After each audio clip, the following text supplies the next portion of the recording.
I'm here at Cumberland Farms in Taunton. I have a medical exemption trying to buy gas.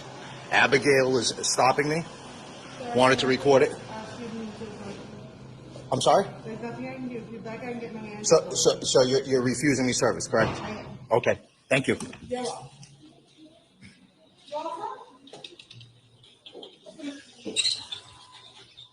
Well, there you have it, folks.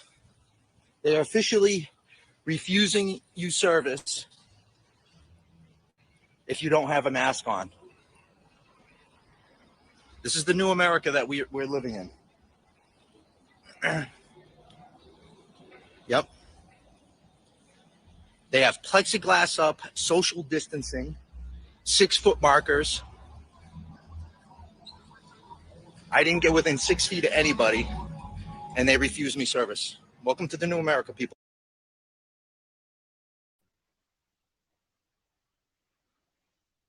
All right, everyone. Welcome to Think Tomorrow. Hopefully you guys were able to see that video there. I'm sitting alongside with Flavio Braga, also a Taunton resident.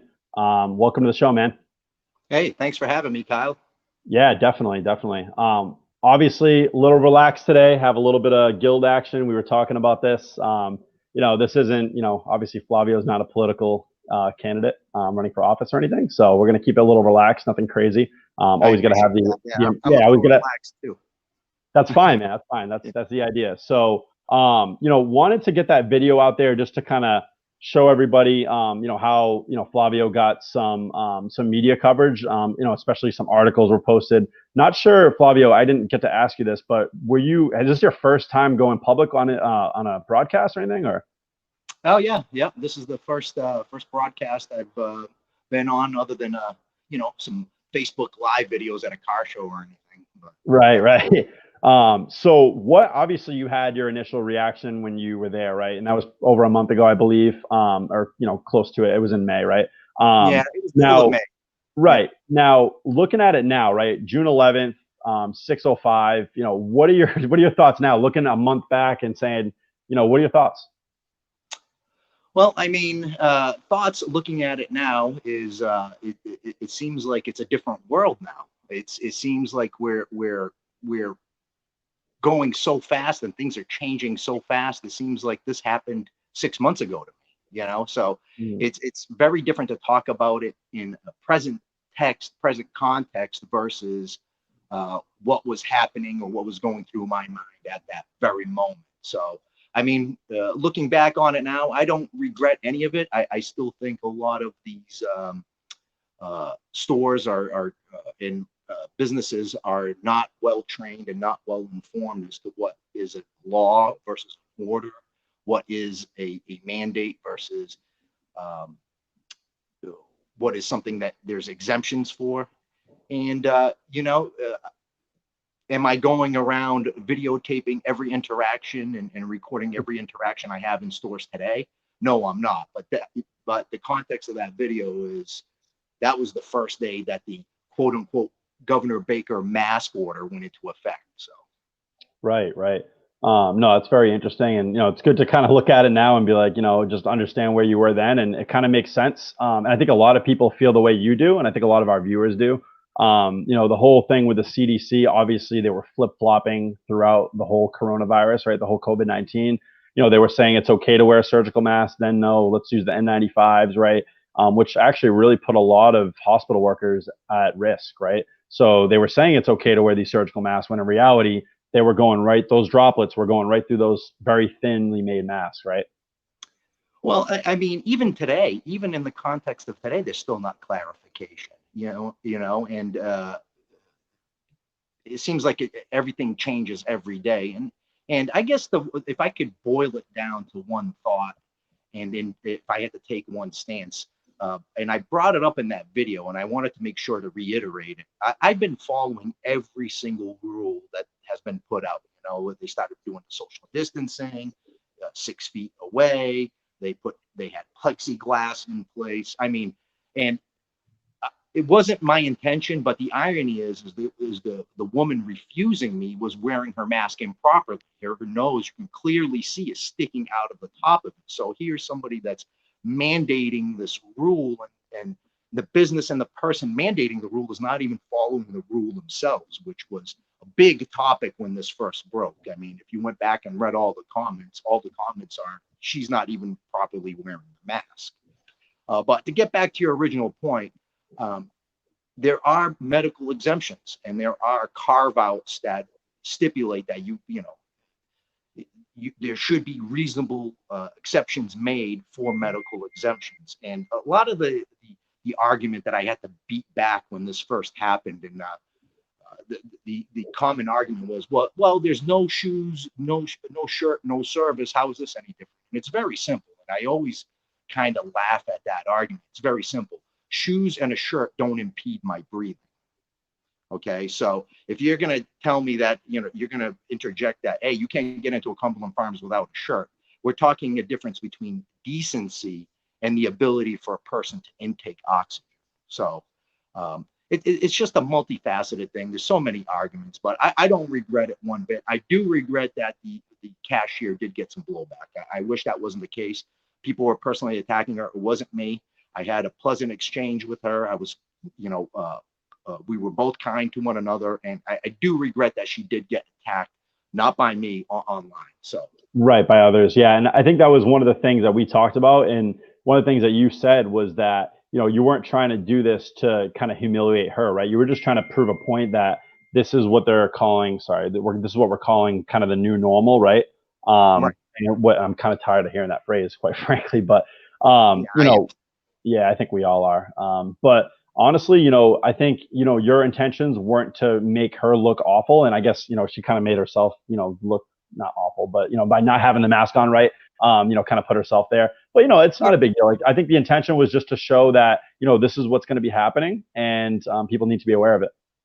Yeah, and the other unfortunate thing, and obviously I only started recording after I was getting refused service, but there was a pre-log that, I didn't walk into the store with my camera trained on her. I'm looking to get a gotcha moment. There was discussion that was had before where I said, I just simply wanted to put down some cash and get some gas. And I was going to be out of the store within 5 seconds. And I simply said to her, I said, hey, there's a medical exemption. I'm going to be out of the store. There was a whole pretext, and it would have been a lot less hassle if I could have just thrown down, the 20 spot for the gas and walk out of the store. But, I think it was a culmination of a lot of things. Like I said, I wish she hadn't been attacked in the comments. I do feel bad for that. And, but there was some pretext. A lot of the comments, a lot of the people that were attacking me said I was going in there looking for trouble. And that's simply not the case. I wasn't going in there to do anything except buy some gas and maybe a cup of coffee if I could.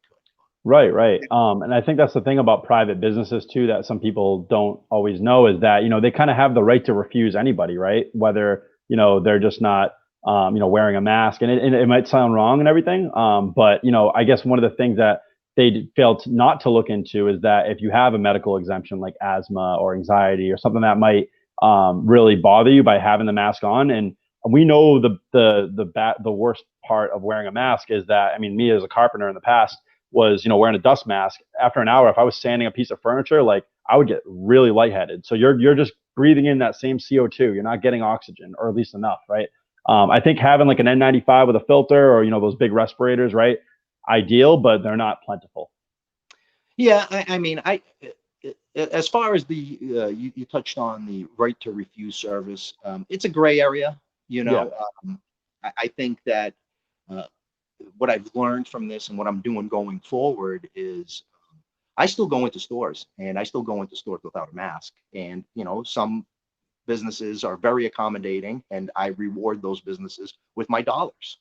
And some businesses I know better now that, they don't want my business, so I don't reward them with my dollars. And, looking back after a month, I'm not doing the same things I was a month ago. This is a kind of the new reality, whether I like it or not. People are wearing masks, and businesses are kind of drawing the line in the sand, and that's okay. But there is a contingent of people, and I'm out and I see them, and we're far and few between, but there is a contingent of people that are still out there, believe it or not, going into stores and conducting business and not wearing the mask. And there are businesses that do give you the exemption for health reasons to forego the order. This is not a law, and I guess that's my main point that I try to educate people on, is that this mask order is exactly that. That is an order that is written by government mandate and fiat, and we are able to bypass that. The business owner, small business owner, or large business owner, has the ability to bypass that, as well as us, the private citizen and consumer. Definitely, definitely. No, that's great points. Little dynamic shift, right? I know this is something we have been talking about on Facebook throughout comments and things that have been going on. This whole development over the last week or so, or maybe even less. I feel like it's been months, quite frankly. But of the whole hashtag defund the police. I know obviously you and I kind of align, and we probably both think that we should be putting more money and investing into more training and more consistent training, maybe every quarter, every annual, or every year, right? Annually. I want to know your thoughts, and why is this hashtag defund the police? Like, where did this who came up with this? I mean, I don't know, but.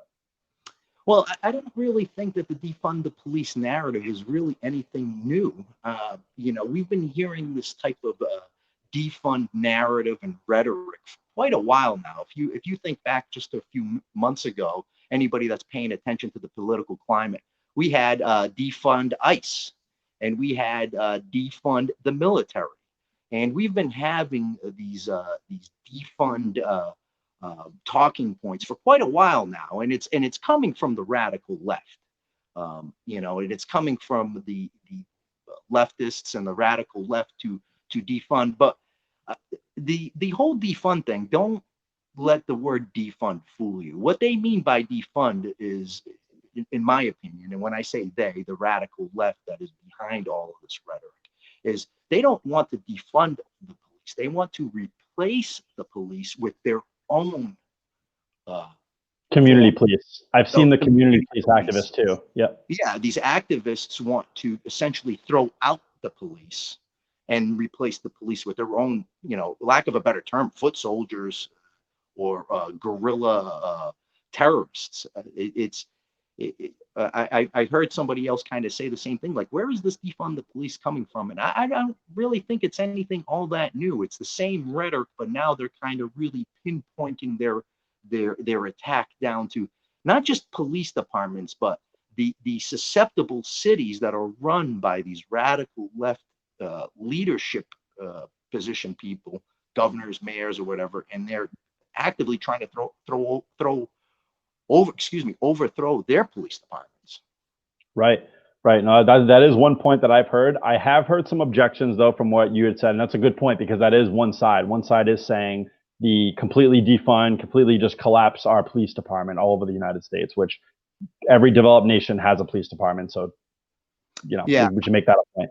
Yeah, me personally, I'm not willing to overreact emotionally or to invest the mental capital into thinking, oh my God, every police department, we're not going to have police. It's not going to happen.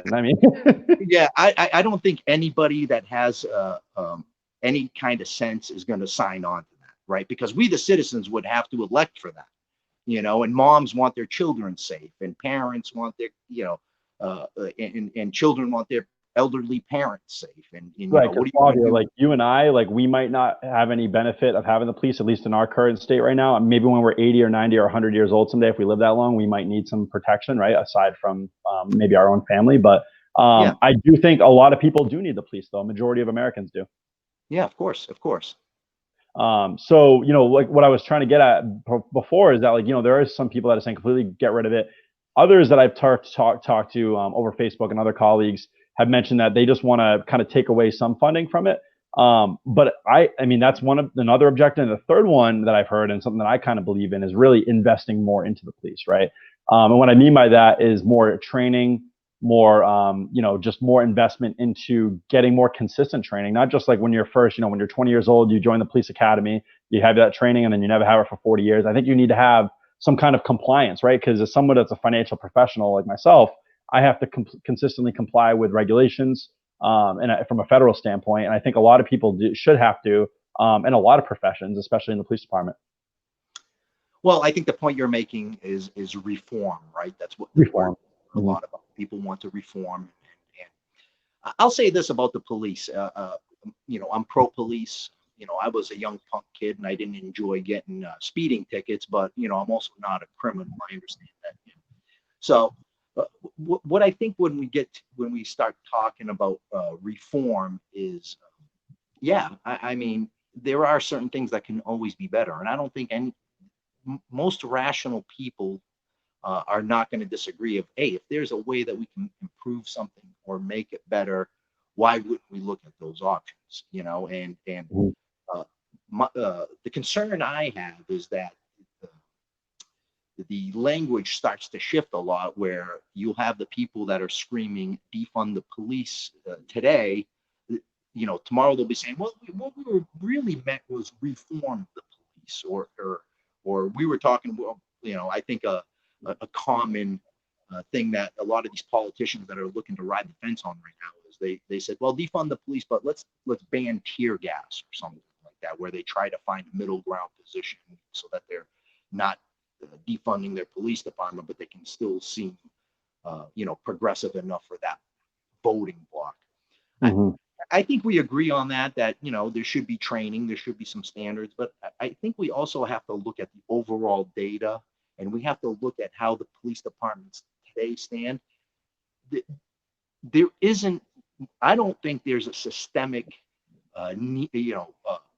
this big gaping issue where you have police just running wild, murdering people. I think that's a false narrative from the media and a scare tactic.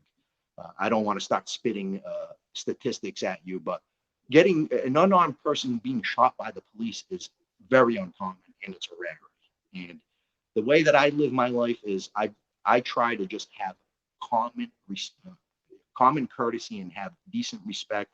And 99.9 times, and I just made up that percentage, but if you just have common courtesy and respect, and you're not looking for trouble, then you're not going to find the trouble with the police. So Right. it's not a popular opinion to have, especially if you're a white guy, where everybody says, well, you're just, no, treat the police with respect, say please and thank you. If you're not fighting back, if you're not doing anything, don't put yourself in a position where you're going to increase the percentage of something bad. Right. Sorry, I just kind of probably startled you by zooming in more. Yeah. I had this setting on. It was when I was sharing the screen, and then I brought it back to reality. That's what's better. This is how it should be, right? Yeah. Yeah. So no, really, really good points. I think a lot of people kind of align with that. And one of the things that I kind of mentioned to you earlier before is that CNN did an interview with Charles Barkley over the last couple of days, and I think it was either today or yesterday, perhaps. But it's starting to getting shared a lot today, and I've noticed it. One of the things that he mentioned, Charles Barkley, in his own context was, and in his own words, most cops do a fantastic job, right? And that's taking a piece of what he said. But in reality, he also said this. He went on further. He said, this is not black or white. This is just about humanity. And what he means by that is that I think all of us have a common ground that what happened to Mr. George Floyd was terrible. I think we can all kind of agree that it should not have happened. I think police brutality is something that happens. Does it happen as much as other issues? Probably not. I think just the way the media pushes their agenda and has certain videos go out, right? David Dorn, rest in peace, 77-year-old African-American retired police officer. Never hear anything about him. That's what I was going to get. That's what I was going to ask you, right? So the only thing I saw was on Fox News. I think CNN probably had a couple articles, but they never really covered it the way that Fox did. Do you think it should have gotten more coverage? Well, of course. I mean, I have I have sympathy for the people that suffer real police brutality. Okay, and unfortunately, police officers have a really tough job. They have a high stress job. You're dealing with a multitude of things at any one time, and it's sad that it seemed like we were going to have this unifying experience where everybody could say, "Oh, wow, that's bad," but instead, the media and a certain percentage of the public decided to use this as a time to lash out at the police department as a whole. And I think what Charles Barkley is getting at, and I feel the same way, and I can't agree with him more, is that we shouldn't be looking at this as a black versus white issue. We really shouldn't. We should be looking at it as a good versus evil, or whatever cliche you want to put there. But let's let's judge the issues and deal with the issues on what the issue is, and not make it into a much bigger race issue or police versus society issue, or your beliefs politically versus my beliefs politically issue. Mhm. It was a bad cop that did something that went way beyond. And let's be honest here, Mr. Floyd also made decisions in his life, many bad decisions that also put him into a situation where he put himself into a situation that was inviting that type of scenario to happen more easily. Nobody wants to blame Mr. Floyd. I am not blaming Mr. Floyd, but I'm also looking at it where was Mr. Floyd cooperating the whole time? Was Mr. Floyd did the cops show up and he comply? Everybody makes decisions, and all these small decisions can lead you down a road where you end up with tragedy. Mhm. Yeah, I think that's one of the things that we all should be waiting to see is, obviously we saw the 8.5 minutes or so of, Yep. and I think it would hurt anybody. I mean, I felt awful. It made me like my stomach was turning. It was awful. Not fun to watch. Obviously not fun, but not even like, yeah, very difficult to watch, right? But I think we're all kind of waiting to see, like, did any of those officers have a dash cam or a body cam? Excuse me, not a dash cam. And I'm curious to see, like, how did the event transpire to that, right? Because we're only seeing what the pedestrians recorded, and I get it, like, it shows the whole picture of like, but there are also parts of the picture that we're missing. So I think we should see, and I think that's what happens a lot of the time, is that you see a little clip, you see a cop push somebody for like maybe half a second, but you don't know what happened before that, right? In this case, I think 8.5 minutes shows that it was terrible, and somebody should have stopped them. Any of those police officers, I think they're all going to get the justice they deserve. I do think, it was a third-degree murder charge. Now I think it's second for the officer Chauvin. I think first is probably the most applicable, but we'll see with the judge. I don't really know the justice system that well personally, but I think bumping it up. I think arresting them on day one should have been automatic, not waiting 5 or 6 days. Maybe it wouldn't have. Maybe these events wouldn't have been as devastating as they became. Yeah, it's a very nuanced situation, and I think a lot of this story. I've been trying to keep track of it. I've been doing the sleuthing that I can and reading into the dark corners of the internet that I can and finding out little bits of information. Yeah, this story more than anything else right now, I kind of taken let's wait and see posture. You mentioned it, and I couldn't agree more. The vest cams or the body cams or whatever. I mean, if the body cam footage comes out and there is, this big struggle beforehand or who knows what, that can frame this in a different way. I mean, that matters. That context matters. Does it mean that cop was right to kneel on that guy's neck until he was unconscious or until he died or whatever happened? No, but Right. all the information matters. The toxicology matters. The what happened prior to those 8 minutes, that matters. Right. And before we end this topic, we do have one question from the audience. It's a pretty tough one. I thought it's direct. It's a very direct question, and it's to you, Flavio. Yeah. What are your thoughts on Black Lives Matter organization? I can't see the question, so can I ask this, a qualifier? Is Black Lives Matter capital BLM or lowercase BLM? They did the lowercase. Is it the lowercase? Oh, okay. Is that a different? I didn't know there was a difference there. It's lowercase BLM. The reason I ask, and I'm gonna oh, what are you? Oh, I'm seeing the question now. What are you? Yeah, I displayed it on there. Yeah, sorry. Yeah, I'm seeing it now. My thoughts are that question is again nuanced, but here's what I'll say: Black Lives Matter. Of course, Black Lives Matter. If we're talking in the context of lives mattering, right? Do I have Black friends? I think their lives matter. Okay. Now, BLM, capital BLM, the Black Lives Matter group, I do not support that in any way. I mean, I couldn't be stronger in my denouncement of that group. I think they're a terrorist group. I think they're hurting America as a whole. I think they're hurting Black people. I think they're hurting everything as a whole. I denounce the whole movement. If you do some reading, and I don't know how deep you want me to get into this question, but it's a very bad group. Okay, it's something that started as a good idea, and it's a common ploy with a lot of these groups where they'll name their nefarious group something that you think sounds wholesome. You know, if I had a terrorist group and I named it, you know, we love puppies, you know, somebody would say, hey, do you love puppies? Or, you know, we love puppies. And people would go, do you mean puppies, or do you mean that terrorist group that named themselves we love puppies? So yeah, no, uh, Black lives do matter if we're talking about lives of innocent people and rights for innocent people. Absolutely. I'm an immigrant. You know, despite what the internet tells me one time, I wasn't born into a life of privilege. I don't have any privilege that I can cash in at the grocery store. But as far as the capital BLM group, yeah, that's as Randy Jackson would say, that's a no for me, dog. Love the reference there. That's good. That's good. One word, just quick follow-up. One word you didn't use, and I'm curious if you would use this word with BLM, right? Would you consider them divisive? Oh yeah, of course. I'm almost I'm disappointed in myself that I didn't use that in my repertoire to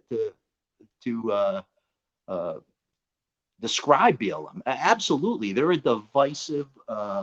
They're a divisive group. They're a racist group. I mean, uh, I don't like to throw the racist word around because it's a dime a dozen. It's And overused in a lot of cases. yeah, it's just overused. But I mean, fundamentally, Black Lives Matter is fundamentally a racist, anti-white, um, extremist group, and it's no different to me. BLM, KKK, all of that stuff. That's all birds of a, you know, it's just all the same group. Anytime that you're trying to put one racial group above another racial group, it's racism. Okay, it's very it's very it's very easy for me to just say they're divisive and racist. That's pretty much sums it up. Yeah, definitely, Flavio. And just kind of shift from this topic. I know we discussed for a solid 15 minutes, and I think it was necessary because this is obviously the environment we're living in right now. Obviously, we kind of forgot about COVID. What happened to COVID, right? The whole social distancing, the whole, and now you have tens, if not hundreds of thousands of people in these protests slash riots slash whatever you want to call them, right? All over the United States, right? And I think LA was one of the worst hit. I think Seattle right now, there are some Antifa groups forming that are trying to go and targeting. They're doing it on Facebook. I don't know why you would announce your plans on Facebook, but nonetheless, curious on your thoughts on COVID and, the whole social distancing. It's clearly not being practiced, right? I mean, I've lost some friends over this whole COVID thing, and You and me both. when I say I've lost some friends, not due to death because of COVID, but because people have decided that they don't want to be friends with me anymore because of their own manic, hysterical fear for something that, is killing elderly people in nursing homes. And it's very hard to have an opinion nowadays on this thing and have a nuanced opinion without somebody just labeling you as a conspiracy theorist. But I'm not going to let that stop me. I think that this whole COVID thing is very much on many levels, a farce. It's the way I feel from day one. I mean, I'm on record as saying this is, they're hyping up this year's flu season to do damage to America, To our economy. To our economy. The reality is if you have rampant unemployment and you have rampant monetary, you're hurting people in middle class businesses and small businesses in the middle class. If you can disrupt and disturb that, it's very hard to be reelected as a president if there's 40 million people unemployed. President Donald Trump is the jobs president. And if you have 40 million people unemployed because you have these states that are shutting down and locking down and keeping these restrictions in place, you have a good chance of overthrowing a sitting president by creating a artificial depression. Mm. And the good thing that is coming out of COVID is, it's kind of like if you're a bad student and you're able to kind of pretend that you're a good student and your parents think you have a good report card. Eventually that report card is going to come to the house and they're going to see that you've been lying about being a bad student. And what we're seeing at this point now is there's a lot of information, a lot of serology tests, a lot of these states that have reopened, they're exposing what kind of scam was perpetrated, and that COVID isn't a thing anymore. I mean, we're seeing it, right? Remember 15 days to to flatten the curve, and then it got extended to, we were supposed to be saving lives and the hospitals were supposed to be exploding. It was just going to be rampant chaos, and it never happened. It never materialized. The bodies aren't stacking up unless you're elderly and living in a nursing home, Mm-hmm. and that's a whole different topic. But, label me a conspiracy theorist all you want, but I'm convinced, and I think the data points towards this being a couple of things: mismanagement and overreaction to bad data. We could talk about, the studies that all of this is based on, the Imperial College studies, and that crazy wacky doctor from Britain that told everybody was going to die. But that only got this COVID hysteria in the door. And then all we had to have was governors that are interested and invested in the depression of their state's economy. Once they had to go ahead and the Trojan horse is in the door, now these governors have decided to, extend the pain. Yeah, and just one more follow-up. I know we approached the 30-minute mark. I want to be cognizant of your time, and obviously you probably want to have some dinner at some point. I'm sorry, I tend to ramble on. No, hey, I do it too. I didn't realize 32 minutes, it goes by quick. But a quick follow-up on that. So, like, obviously we have, and you mentioned some of the governors, right? We're in Massachusetts, right? And we have Charlie Baker, who is a Republican, as he claims himself to be. Hey, Rhino, a Republican in name only. I was going to ask you. So the thing on Twitter that's being, obviously, and other things that people are calling him #Faker Baker. What are your thoughts on Baker, and like how could he have handled this better? Did he handle it well at all? I don't think so, but well, I mean, my thoughts on he handled this terribly. First of all, he's directly responsible for many of the nursing home deaths that we're experiencing, because he essentially made Massachusetts an extension of New York. And anybody is paying attention at all to any of this, you'll see that Baker, all he does is jock sniff the New York governor. And I don't even want to say his name because he disgusts me that much. He's directly responsible for many of the deaths that are going on in our nursing homes. Directly responsible. It happened in Rainham, just right down the street. Yes, there's many cases. There's many cases of these mandates that they knowingly sent COVID patients back into the nursing homes. So he's a terrible governor, and my hope and my desire is that Massachusetts, and I don't know if we have the people to make this happen because this is such a liberal state, but I would love to see Massachusetts come and rise up against this guy and do what a lot of these other states have done. They have gotten their orders thrown out, like Wisconsin had their orders thrown out. Michigan right now is Michigan was Gretchen Whitmer, Governor Whitmer. Gretchen Whitmer. They're fighting her tooth and nail, and we've got to get to the point where we start to push back on Baker, because it's a bad plan. He doesn't really have a plan. We followed New York off of the cliff and kind of just did what they did, and I really want to recall Baker and or sue him, or maybe these businesses can get together and form some kind of conglomerate to go after him to get reopened, because Well, you made a good point about businesses, right? So businesses are already taking action. I know we didn't mention this part, but obviously in Massachusetts, starting June 1st, 10 days ago, they got rid of menthol and flavored tobacco, right? So you had all these a lot of small businesses were suing Governor Baker and the state of Massachusetts, right, as a whole. We had seen some protests outside of his house, so that was happening. People, when the stay-at-home order thing was Yeah, just I going went. on and on. You were there? Yeah, Oh, nice, nice. I yeah, didn't I know. was there. It kind of passed by, and I was like, oh damn, I forgot to go. Yeah, That's crazy. he's got all the sidewalks spray painted with arrows, which way you can walk in Swampscott. Oh my goodness. And I know there were a lot of state troopers that were, kind of protecting his home. But yeah, I mean, I think that, I think the best way is having the people's voice heard. And, we all have a right to peacefully protest. Obviously they were doing it during COVID, the stay at home protests, and that was getting a lot of backlash, right? But now these protests are completely not even protests anymore. Some of them are, there are some peaceful ones still going on, but the overwhelming majority are turning into just destruction of our cities. Oh yeah, yeah. I mean, I think the peaceful protest, and there are peaceful protesters there. We live in Taunton, and the Taunton one went off.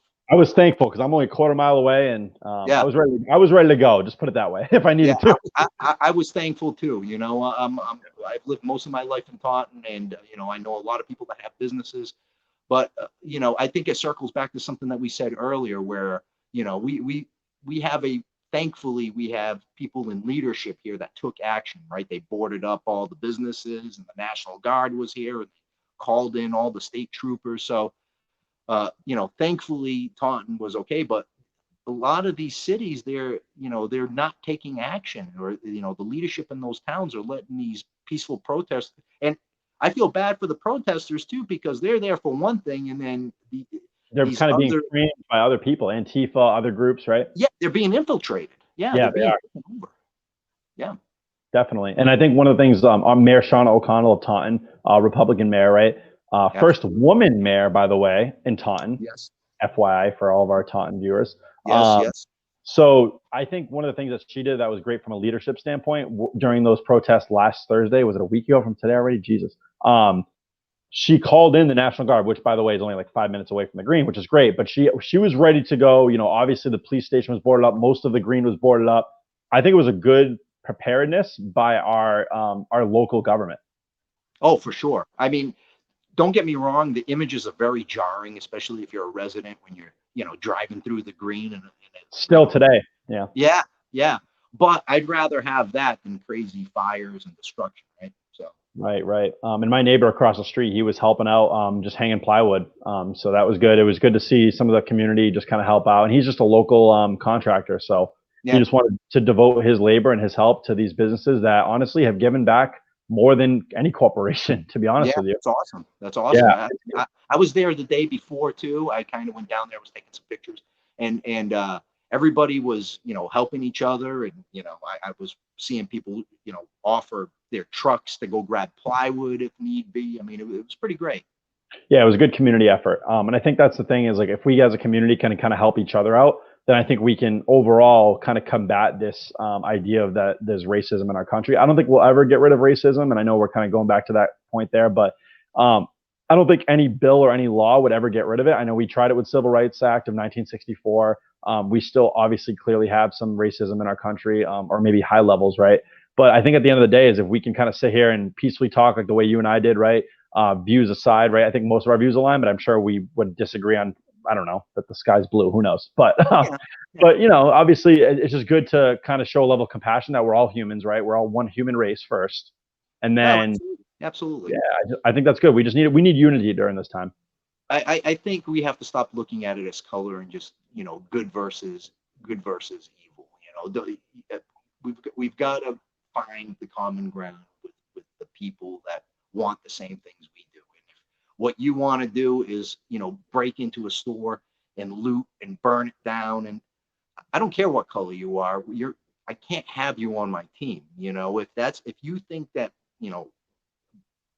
breaking into a store and stealing sneakers is going to get some kind of justice for anybody, regardless of their color, I, we're not going to agree. And I No. think most of America can agree on that. Yeah. I think what we're seeing is amplified, but we need to make sure that we squash it before it gets any worse. Definitely, definitely. And it can't keep going on because at some point there won't be many businesses left, right? And obviously it's just in our cities right now, and hopefully it doesn't. I know there were some threats that they were going to go out into the white suburbs, they call it, and go attack people's homes. Yeah, I'm glad that never happened. Yeah, I don't. I think a lot of these groups know better. You know, the further out you get into the woods, you're The going to more have likely the homeowners are going to have their own artillery ready to go. well, yeah, a lot of these cities have gun-free zones, right? Gun-free zones. Gun-free zones don't exist everywhere. Like, it's you're going to get some pushback, and we need to push back. We need to push back For our on own liberty and our own rights as a nation. yeah, absolutely, man. But Flavio, great having you on, man. I know I'm taking your time. You want to eat. Everyone wants to eat. It's dinner time. It's all good. I can skip a few meals, but hey, man, it was nice chat with you. I appreciate it. Yeah, definitely, Flavio, and feel free to come on again, and we could talk some other topics, and definitely looking forward to kind of building our friendship. Yeah, man, I'd love to. All right, man. All right, have a good night. Hey, you too, man. Peace.